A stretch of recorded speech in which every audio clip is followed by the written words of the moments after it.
Good evening, everybody, and welcome to the Voices of the Vic podcast with myself, Joe Thomas, and I'm joined tonight by Caity Kirkley.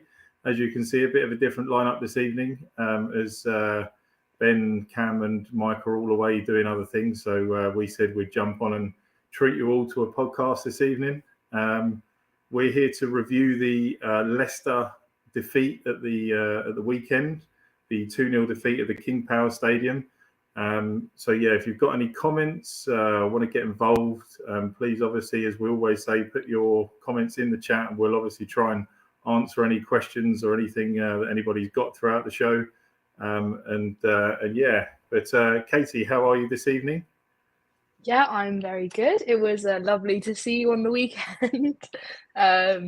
Just happened out of all the seats to be right in front of me. That was a nice surprise. I know, yeah. What are the chances that? I actually meant to. That was one thing I was going to mention. Like, what are the chances? 3,000 people. You turn up, and we're literally sat one. You sat directly behind me. I mean, yeah, totally random, and it was nice to kind of watch the game with you. Yeah. It was very enjoyable, wasn't it? Even though we lost. Mm-hmm. So we'll jump straight in then. Obviously, the game itself was a bit of a tough watch, wasn't it? We'll go through the starting lineup to begin with. Bachmann, obviously, back in the team, which was a bit of a surprise. And I don't think too many people, even though there were whispers, weren't there, last week, that he was back from injury and training again, that he would actually start. So Bachmann came back in. Kone came out the side, as did Asprilla, and Loser and Tom Ince started. People were a bit unsure at first as to why they were dropped, Kone and Asprilla, but obviously it was then mentioned that because they were back late from international duty, that they would get a rest and the other guys would come in. And as I said, obviously with a squad like we've got, obviously good to make the changes. What did you think of the three changes initially when you saw the starting lineup? Yeah, initially I was a bit confused. I wouldn't have expected to have the changes. It was only then when it was told the reason why, I was like, oh, okay, yeah, makes sense. Obviously there were doubts around Bachmann, and I would have been happy to not have him play. But I understand that if he's back and he's full fitness and he's been training, you can't really not play him, especially if he's like the captain. So I was still like happy with the side that came out, but it was only after I realised that they were obviously Asprilla and them lot were getting rest. But no, I was happy with the team. Yeah, I think a lot of people were a little bit shocked because Asprilla has been kind of playing well, hasn't he, on that side, and for Ince to come back in. I kind of did say myself that with Ince and Martins both scoring and kind of playing well when they came on against Rotherham, they'd be interested to see what Ismail did with the starting 11, because obviously, like I say, they kind of staked a little bit of a claim for a starting position. So, yeah, it wasn't really too much of a shock. Obviously, it's Loser's first start for a long time. In particular, how did you think he did in the midfield at the weekend?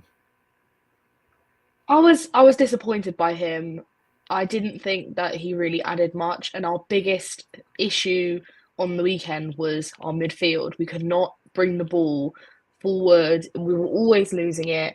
I mean, there was nothing that he did that I was like, oh my God, he needs to come off. But he wasn't amazing me. And it was only when Kone came on and the subs were made very towards the end of the game, we saw that glimmer of that midfield that works. And I was just disappointed with him overall. I thought, come back, you've got a point to prove. And he just didn't really do a lot for me. Yeah, I kind of agree with you there. He didn't really set the midfield alight, and he's always a bit rogue for me in midfield. Like he doesn't seem to really hold a position very well. He kind of likes to do pretty much what he wants when he's in that midfield, which makes it tougher sometimes for the other two that are there. Like Kayembe and Livermore were trying to do things at the weekend, and you could see it was slightly unsettled from having Kone in that midfield. just didn't seem to be that reassurance as to what we've had over the last few, like half a dozen games with those three playing. So yeah, it was definitely noticeable that in particular that they were struggling, as you say, and obviously Livermore, as the game went on, you could see he was getting picked off a little bit more, wasn't he? And he just didn't seem as comfortable on the ball as what he has either as over the last 6 games, has he? Yeah, I think you've said it perfectly. I think Loser's a very selfish player sometimes, and I think when he is being selfish in the midfield, it's hard for the other players to be involved. You know, I would say that Kayembe and Loser, again, none of them really stuck out, but they didn't have each other to work off, and they, like you said, they were being picked out and heavily marked. So I think that was how they kind of Leicester were able to get into us, because they really kind of like, you know, put us to the bed. But yeah, I think I was disappointed with midfield in general, but I do think that can be pinned down to how Loser was playing. He wasn't involving everyone, and like you said, Livermore, you know, again, he struggled, but I don't think that's initially because of them. I think, you know, the whole situation was tough. Yeah, it was, and just kind of steering away from the game just a little bit.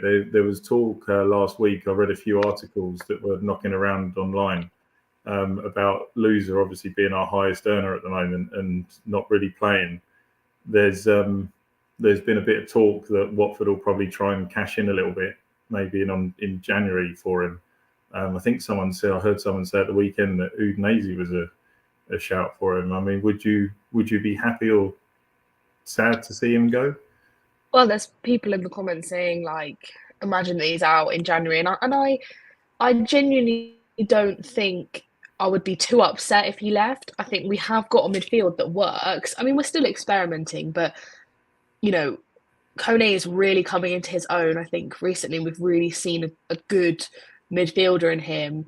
Kayembe as well, Livermore, like it's really starting to step up, that I feel like we don't need to rely on Loser, because we saw him as like this magic man, and I feel like he has definitely lost that a lot recently.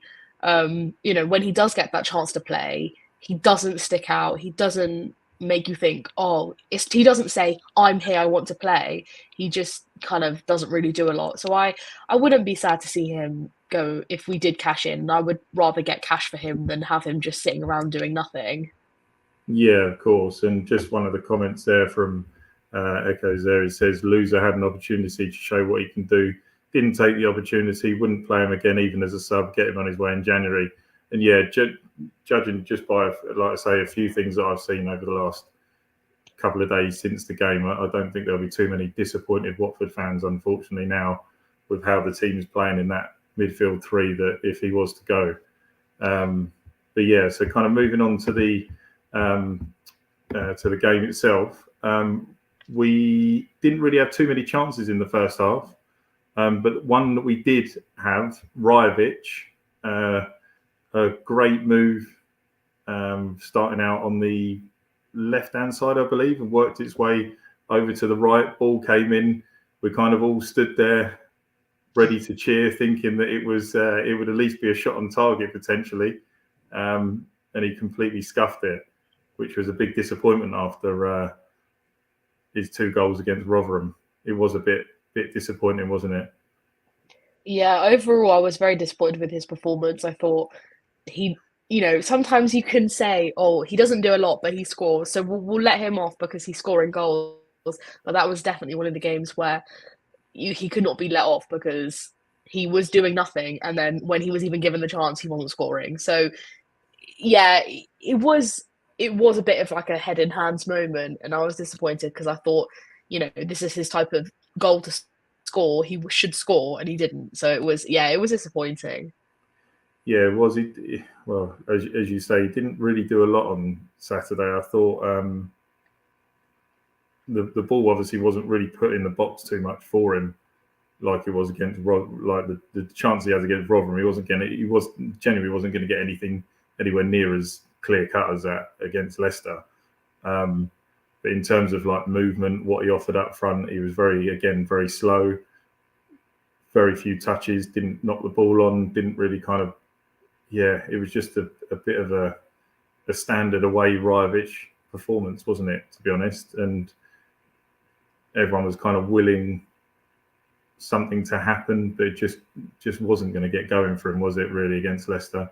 But then going into obviously midway through the first half, Leicester didn't really create anything in that first part of the game, did they? They were passing the ball around quite well, didn't really have too many chances. Bachmann, I think, if I can remember rightly, had a good save to make from a shot from distance, which he parried, and then he had the header from, I think, McAtee, I think it was, McAtee, which he saved well. Other than that, they didn't really offer too much in the first half, did they? It was kind of a bit of a poor performance from them as well as us. Yeah, I thought the first half was very back and forth. It was end to end. Like they made it hard for us. We couldn't really get the ball into our final third, but we had possession. We were, having some chances. They had a few. Again, like you said, Bachmann made some really good saves. And I was going in half time thinking, actually, like, I'm not disappointed with that performance. I mean, I think in some chances we were lucky that they hadn't scored, but then I was also like, we don't deserve to be losing at this point. I think it's been a pretty even game. But the only thing that I did notice is I was like, they are tiring us out. I was like, after 30 minutes, we're huffing and puffing. Like, it was an intense game, and I think that showed our level of fitness was quite low. But no, I thought that, like, at half time, I was thinking, we're still in this. We can get something out of this.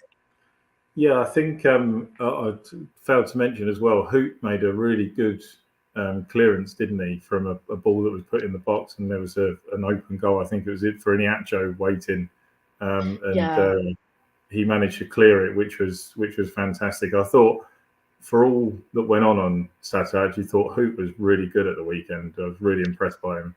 And even Porteous as well, actually. I thought, as a centre-back pairing, obviously, Porteous has been out for a couple of games, and Serialta is obviously, I think, injured, isn't he, at the moment? I can't remember. But yeah, Porteous, the last two games now, has come in, and he's actually impressed again. So I think it's going to be quite hard, and we'll struggle to see Serialta just walk back into this side at the moment. Do you agree? Yeah, I think overall they did well. They made some really good recoveries. We were in a bit. We had a few shaky moments, but they got it out. They did really well, and they kept us in the game until the goal. But I think, again, I would agree. I think Hoot was a standout player on Saturday. I'd probably say he was probably one of the best players. But again, the only thing I can fault Porteous for is that chance that at the end that he missed. But apart from that, defensive wise, I thought they did well. Yeah, I agree. And actually, I think a special mention as well, I think, for Ryan Andrews, because I actually thought he coped with Medvedev very well at the weekend. He was very strong, composed, and he actually looked quite comfortable there in that, especially that first half. Obviously, because he was up our end, so it was more noticeable when they were coming forward. Yeah. I'll be honest, I didn't really notice too much in the second half because he was over the other side. But yeah, from what we saw in that first half, I was really impressed by him at the weekend, coming in for Ngaki. Obviously, he's out for now another spell, which we're all gutted about. Obviously, the unluckiest player we've had for a long time in terms of injuries. But yeah, hopefully. Are we gutted? Well, I think in the games, I'm gutted he's injured, but like, I'd rather see Andrews play than him. Yeah, it's a tough one because I think there's, and I was saying this on the way to the game at the weekend, is that for me there's qualities from both that if you could put them into one player, we'd have the perfect right back at the moment. For me, like there's qualities that Ngaki has got that Andrews doesn't, but there's qualities that Andrews got which Ngaki doesn't. So they're both good for different reasons. So yeah, I do hope that Andrews, now he's going to get a spell in the team, because obviously we've not got anybody there, that he cements his position now and he really kind of shows us what he can do as a player. And it'd be interesting to see when Ngaki does come back, how that rotates again. But yeah, going into the second half, obviously, we did well to keep it a 0-0 first half. As you say, we were tiring, weren't we? There wasn't really too much, if I can remember, that happened in the first sort of 15 minutes. Obviously, enter 55th minute Jamie Vardy. The Watford fans typically enjoyed giving him some stick. Then I believe it was the 68th minute, it all kicked off on the other side to us, over on by the dugouts. Vardy put a challenge in on Wesley Hoot. The bench erupted. Daniel Backman erupted and ran from the box all the way up to the referee, which obviously also a mention to the referee as well. It was a pretty poor performance, wasn't it, from the referee at the weekend? There was a lot that Watford were doing that Leicester were also doing, but he was overlooking fouls and yellow cards from Leicester. But as soon as we were doing it, he was blowing, booking, and it made it very tough for us to kind of get any rhythm going with that, didn't it? Yeah, genuinely, that is probably one of the worst referees I've seen for us. I think he completely lost the game, even like 20 minutes in. It's almost like he wasn't watching. When things were happening, he was turned the other way. And then he was never like blowing for that, even if the lino had called for it or whatever. I think my boyfriend's a Leicester fan, and even he said that the ref was poor, and he said that both sides were treated unfairly. I think, like you said, a lot of the times we were doing something, it wasn't being blown for. Leicester do it, it's being blown for. It was so inconsistent. I really thought that it was one of the really poorest performances from a referee that I've seen. Yeah, he's. I think Mike said it. I think he's new to the Championship, and obviously, I know referees have got to get experience, but in a game like that, I know we're not like classed as a big side anymore, but obviously Leicester are a big side, and that's a big ground and big occasion to chuck him in at. And I don't think he handled it very well at all. No. Like you say, I mean, I think there were times where we'd push someone over, he'd blow up and he'd book someone, and Leicester were doing it. He was just kind of like waving play on. It was just really frustrating as a whole. But yeah, going back to Backman, he ran obviously to the halfway line to voice his anger at the referee for that Vardy foul, and he got booked for dissent again. That's his, I think it was 7th yellow card for dissent, or 8th yellow card for dissent since November, the beginning of November last year, which is just ridiculous, isn't it? Yeah, especially from a goalkeeper. That is, it's not a good stat, and it's not something that you would want your captain of your club to be doing. It's really poor. Well, his discipline has always been poor. I think it's just been a bit more noticeable. I mean, I think had he not had a spell out like a game out of the starting 11, it may not have been as noticeable, and people might not have said anything. But obviously, he's just come back. He gets himself back into the starting 11, and he's just stupid. And now he's obviously got a game out, and Hamer's going to have to come back in on Tuesday. But that's also his second yellow card. He got one in April, didn't he, for being stupid again? Yeah. So yeah, 2 red cards in 7 months and 8 yellow cards in a year, which is, like you say, for a captain isn't very good. There's been a bit of talk that Ishmael's going to have a little look at the captaincy. Would you be happy to see it given to someone else? Yes, 100%. Like, I have even when this decision was originally made, I was like, this is a bit dodgy. Like, I don't 100% agree with it.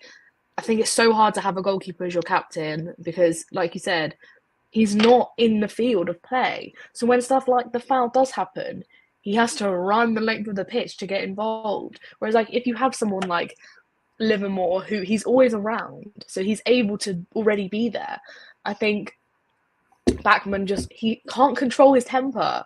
Like, I'm sorry, but getting sent off in games as much as he has, that's not good. It's really poor. And I understand, like, that if it was a foul and maybe like if he hadn't have had any other choice, but because he'd already had the yellow from the incident before, it's like why you're literally sabotaging us. Yeah, it's I think he unintentionally looks aggressive.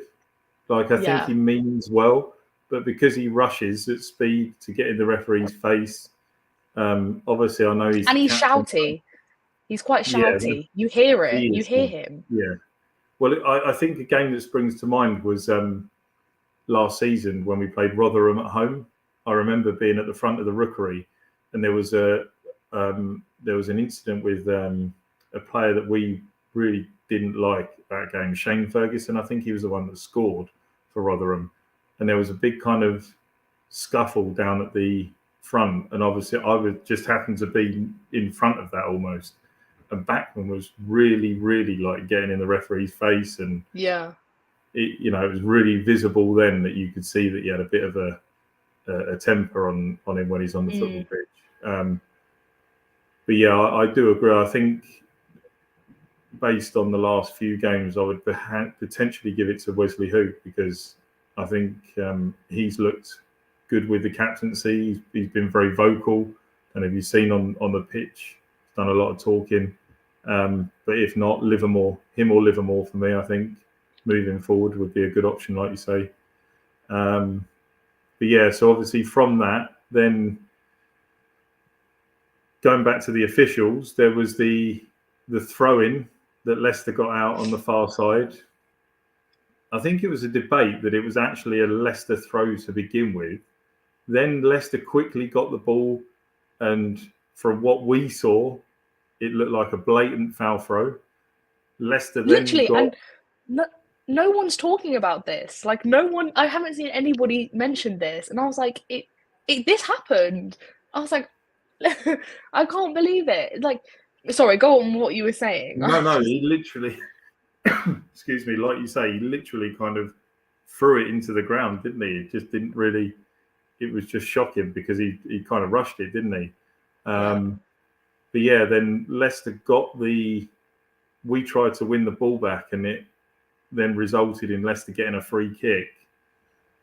The ball goes in, questionable over whether Backman made a good save or not, but then Vardy's there to knock in the rebound. What was your thoughts on the keeping from that?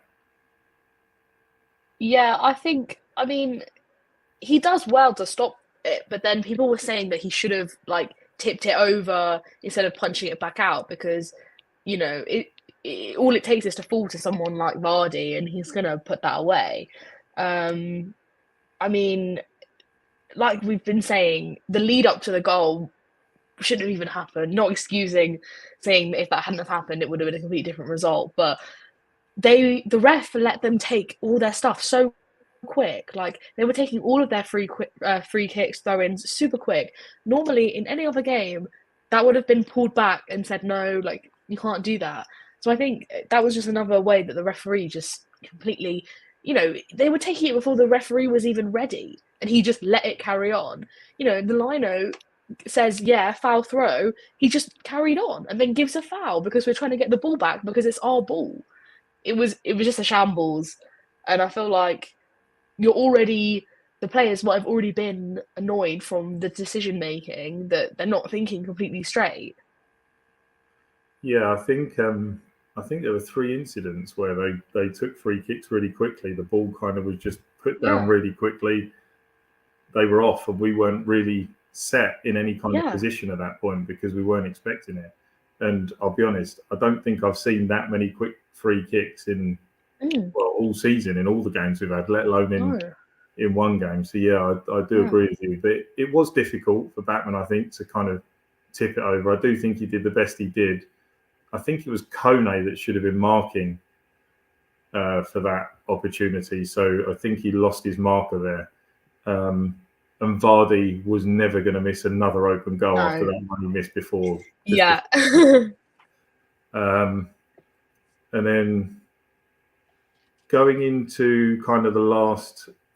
Actually, I'll just talk about the subs briefly because obviously everyone kind of expects now Ishmael to make 3 subs on the hour mark. Don't they? They were always expecting a triple sub. He didn't do it on Saturday. He did a 2, and then he brought Bio on just a little bit later, which kind of a lot of people then later on were moaning that he waited too long to bring on Martins and Asprilla. But obviously, because he'd done the 2 subs, the 3 subs over 2 different actions, he then only had 1 action left in order to make the sub. So he was either bringing 1 on or nobody. So it was 2 on or nobody. He couldn't just do 1 and then another one. So what did you make of the subs that came on after the hour mark? It was Kone and I can't even remember who's the other person now. It was no, because he did that later on, didn't he? It's really bad of me. I can't even remember who it was now. But anyway, let's check. Really it was Kone and Chakvedazzi. Oh, of course it was Georgie. Yeah. Yes, because I was getting excited about after his little stint in international duty. What he would do. It was it was Kone and Chakvedazzi came on for Loser and Livermore, wasn't it? Yeah. How did you think Kone and Chakvedazzi did when they came on? I thought they really added something to that midfield, because I thought in midfield the rest of the game we'd been looking very slow, not really looking forward. I thought they brought pace, they brought fresh legs, they brought everything, and I was kind of thinking, actually, we're still in this, and I just wish, I don't think they could have been any earlier. I think they were the right decision to make. I maybe would have brought Bayo on with them, maybe as a 3, because I feel like you've got all this pace. However, Rajovic was never in the right position to ever get the ball to him. So I feel like that was something that they struggled with. But overall, I thought when they came on, they were very, very bright, and I would definitely think that, especially Kone, I thought he was excellent. I thought he was quick. I thought he was, he was dribbling through their midfield like they were nothing. Yeah, he did bring something, didn't he? When he came on, it definitely looked a lot more. We looked a bit more aggressive in the midfield, and we were definitely looking to drive forward a bit more once they came on, as opposed to defending as much as we were. I think obviously once they scored, it helped a little bit, because it did kind of spur them on a little bit, because they realised they had to do something to get back in the game. Obviously then, like you say, Bio came on for Rajovic, didn't he? What did you think? I'll be honest, I was struggling to recall on the way home. I kind of said this to one of my friends in the car. I couldn't remember how many touches he had, if I'm being honest. I don't really think Bio offered much when he came on, did he? It's even worse, fewer touches than Rajovic, I think. Yeah, I thought he didn't do a lot. However, I do think that he was a bit more quicker. He was chasing the ball down. He was stuck with the keeper. There was nearly a chance where he nearly intercepted it, just putting the keeper under pressure. I think maybe with him, it's always so hard, because I always think, oh, if he just had a little bit longer or a little bit more, he could be so good. And I feel like every time he plays, he just almost doesn't get the goal by just a little bit, or he comes off just a bit too early. And I think, if he had played for 10 minutes more, he so could have got it. And I thought there were chances where he was putting pressure under the goalie, and there were times where I thought, one mistake and he's in there. And I do think that's what he does well compared to Rajovic, where he doesn't really run around a lot, whereas Bayo is a bit more fluid in the final third. Yeah, he is. I definitely agree with that. He does love to chase the ball down, doesn't he, and get around the pitch and try and get a footing on anything that the back line are trying to do. And I'll give him full credit for that, to be fair, because, like I say, he is very mobile. And then, obviously the last 2 subs, as I said, briefly touched on earlier, a lot of people were criticising that it was too late and they didn't really have a chance to get in the game. Obviously, when you've got 2 subs left, it's difficult, because you obviously don't just want to make one and waste the other sub. I think he was obviously waiting just in case someone got injured, He then brought on Asprilla and Martins. It definitely kind of livened the game up for that last sort of 5 minutes or so that they came on, and then injury time. But there wasn't really a kind of chance for them to kind of make any impact on the game, was there, at that point? No, and I also think Tom Ince, like, I love him, but he was huffing and puffing. Even at half time, he couldn't even run. I was like, he needs to get off. And the fact that he stayed on there until the 84th minute, I thought he was gonna have a heart attack. Genuinely, he was he was so tired when he was he probably saw the heavens open when he came off because he looked like he was gonna collapse. And I think that if we had just done that a little bit earlier, I think we could have had some chances at the end because as soon as they were on, they were quick, they were, you know, attacking forward, and I really thought they added a lot to the game, and it was just a shame that it was so late on. Yeah, it kind of opened up a bit, didn't it? The game once they came on, they were creating not opportunities, so they were creating space.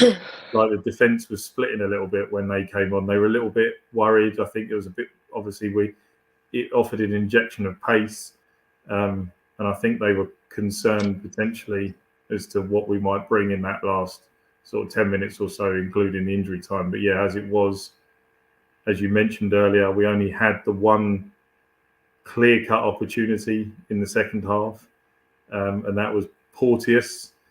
When he got the ball, we all kind of like, oh, he's kind of running through, and then it was just unfortunately a very weak, tame opportunity, tame shot. Sorry, that the keeper saved really easy. It was gutting, wasn't it? Yeah, I was literally saying like that was the chance, that was it. Like, yeah, I think if that had been anyone else, it could have been something else. You don't when you play that position, you don't know what to do with the ball when you get there, and it was such a light shot that it was never ever really going to go in. It was disappointing, but like we said, the people who created that chance were like Espirito Martins. They were driving it forward, and he just happened to be there, and there was that glimpse of like that real creativity that we saw. Yeah, it's actually interesting as well. I think it was Mike that said this to me, and I actually watched the highlights back and saw the opportunity. Didn't notice this at first, but Martins was on his own when Porteous was going through, and had he passed the ball to Martins, he would have had a tap in the goal. But obviously, whether you're a centre back, right back, striker, you're getting an opportunity to sight a goal like that. You just see goal, don't you? And he probably thought, I'm going to be a hero here. Yeah. But yeah, it wasn't to be. And then obviously after that, injury time comes. You departed by this point, so you weren't there to. No, I was down like at the front, like I saw the red card. You saw and then it. once I saw that it was a red card, I was like, yeah, bye. Yeah, so obviously Daniel Batman brings down Jamie Vardy. Vardy knew exactly when Vardy's through one-on-one, you know what Vardy's going to do. He does it better than anyone else in the country. Left a leg in on Batman, goes down. Penalty, no subs. So up steps Porteous in goal. Bless him. I don't know about you, but I didn't have much hope for him with that penalty. And then, yeah, something that it kind of has been a little bit. I've not really known what to make of it, if I'm being honest. I don't know if you've seen this video of Batman high-fiving Jamie Vardy and Hamza Chowdhury going off the pitch. Yeah. I mean, disgraceful. It is poor, isn't it? It really is poor. It is.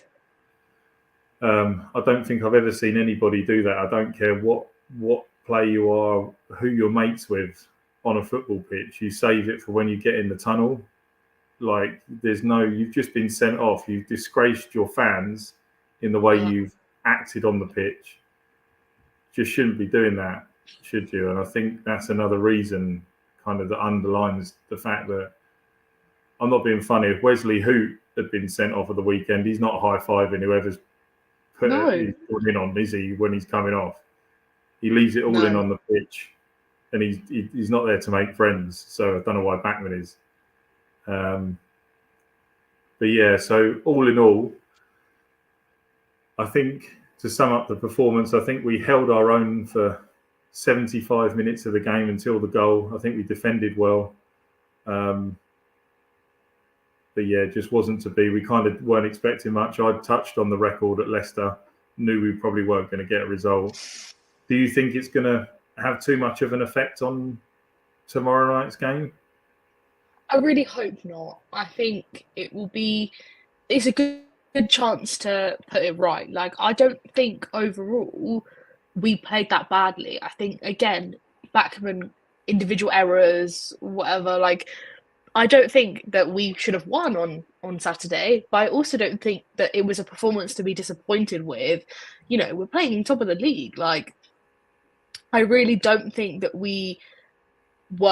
it's not something to worry about. And I would hope that the players don't let this get to them, because we have got a tough run of games. And I think tomorrow is the perfect chance to put it right. I mean, I'm not 100% sure how well Norwich are really doing. I know they won on the weekend, but I They don't know did. if they're in a good space or not. No, they did win at the weekend. I mean, obviously they beat QPR. Everyone's kind of beating QPR at the moment, aren't they? So I can't really sort of judge that on much. I'm just getting a little look now just to see how they've done. So they actually, in fairness, actually before the international break, actually I can't believe I forgot this. They actually won 3-2 away at Cardiff after being 2-1 down, and obviously Cardiff are flying at the moment. So they got a good win before the break, and they've actually carried on and taken that into the next game. They actually lost. They lost 4 prior to that.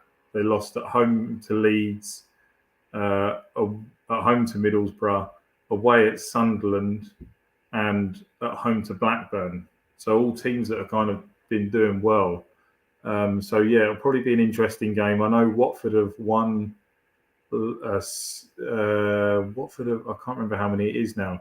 I think actually, in terms of statistics, this is the 7th time in 8 games at Vicarage Road we've been on telly against Norwich City. So the Sky cameras love Watford versus Norwich at Vicarage Road. But yeah, we do have a pretty good record against Norwich, I think. Over the years, I don't recall too many times that we've lost to them of late. But yeah, do you think he will go with the same starting 11 tomorrow as obviously bar Hamer, but do you think he will stick with the side that started at Leicester, or do you see him making some more changes? No, I think he'll make changes. I think even just fitness wise, I think we've got a game on Saturday as well. I think Kone will probably come in, maybe a Sprilla, and I do think there'll be changes. I don't think he'll play that same team. Just because I feel like at home we've got the upper hand. We need to be attacking. We need to be fluid, and I think those players who didn't start at Leicester are the players that can help us like achieve that. Because I really think we need to set it right, because you know we had a really good streak going into the Leicester game, and I just think we can't let this knock our confidence or anything. And like I said, the performance isn't something we should be disappointed in. And I think if we go out and play like how we have been playing, I think we'll get a result. Yeah, I agree. I think I would bring back Aspria. I would bring back Kone. I'd probably stick with Ken. I've been wanting Martins to come back in, but it's hard to push out Ken from what he offers in the team. He's given Rajovic a chance at the weekend. I can't really judge him too much at the weekend. He obviously seems to do better at Vicarage Road. I imagine he'll probably stick with Rajovic tomorrow rather than Bio. But yeah, other than that, I expect it to be the same, especially the back line. Yeah. So yeah, score prediction for tomorrow? I think we will win 2-1. 2-1. Yeah, it's a standard for Norwich at home. It's a pretty standard scoreline, I think that. Mike said bring Aspria back in and Kone in the middle. and Xisco has to partner Wes too. Well, slightly controversial, I've got to say. Porteous for me. I don't know. I've got a bit of love for Porto at the moment. I think he's done I well. don't think he could be dropped. He hasn't done anything to lose his space, especially in the last few games. No, that's true. I agree. I think, yeah. I actually don't know if he's back yet, Seriata, to be honest. I've not seen. Yeah, I think he is. Oh, he is back. Okay. Well, it'd be Yeah. interesting to see whether he does rotate that then, because obviously Porteous has played a couple of games in the international break, and he's played a couple of games now. And obviously, with such a heavy fixture list coming up now, we've obviously got, as you said, Tuesday, Saturday, then we've got a break, and then we've got Saturday, Tuesday, Saturday. So there is quite a few games coming up at the moment, isn't there? Yeah. But yeah, okay, lovely. Well, thanks ever so much, everyone, for joining in this evening. There is a competition currently going on at the moment. If you go onto our Twitter page for framed prints giveaway, we've joined up with Mazzala Designs to give away, I do believe there's 2 prints. There's one from Vidra's goal against Brighton and Delafeu's goal against Wolves. So if you go on to the Voices of the Vic Twitter page and enter, we'll obviously announce the winner. I believe it will be sometime after the entries close at 7 o'clock tomorrow. But yeah, thanks ever so much for joining in, guys. If you like the podcast, please hit the subscribe button so you'll get a notification. I always forget, I'm not very good at this, there's a bell, isn't there, Caity, that you can click on and it gives you a notification. So yeah, if you just click on the bell, it'll give you a notification every time we go live. But yeah, thanks ever so much for tuning in, everyone. Have a good evening and come on, you Orns.